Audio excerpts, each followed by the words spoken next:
好，来继续来到花莲有乡亲参加到罢免布昆期第一阶段人数，结果互查水表，讲有户政事务所的人员来试电铃，问讲是毋是有签罢免的人事书。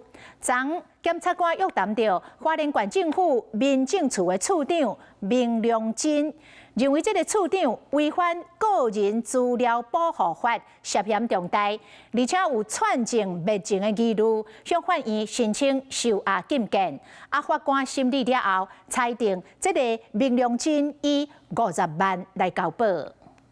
状还好吗？会觉得有没有什么话要说？花莲县府民政处长明良真加入罢免布昆期查水表风波，来到地检共款手续不配合，将检方精神崩溃，认为有盗窃灭证，向法官申请羁押禁见。今日透早开羁押庭，经过法官审理，裁定50万交保，未当含共犯证件登录，检方会搁再提起控告。工作有什么想讲的吗？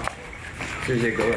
花莲民政处副处长吴俊基隧道写到前往报道，以共款涉嫌查水表案，进行会以30万交保。主任很冤枉。大话行入地检，无什么结果。花莲户政事务所所长张维庭进行会以20万交保。都觉得冤枉吗？另外点头回应，关键人物就是当时市问林问个人资料的户政事务所秘书陈慧珍，伊含行伫咧头前的同事，两人同齐报道。进行过马龙以3万块交保，坚信同仁依法行政，清白无虞，以全力配合司法调查。我们期盼司法机关能够尽速厘清真相，还同仁清白以及人身自由。于法定职权外，违法进行非户政机关职权的罢免提议人名册签章查对。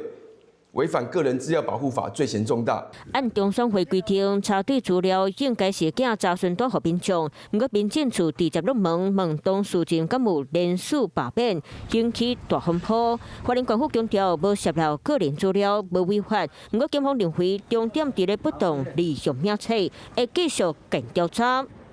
Hello， 我是林明瑞。想要抢先掌握最及时的新闻资讯吗？赶快订阅、按赞、开启小铃铛，锁定我们华视新闻的 YouTube 频道。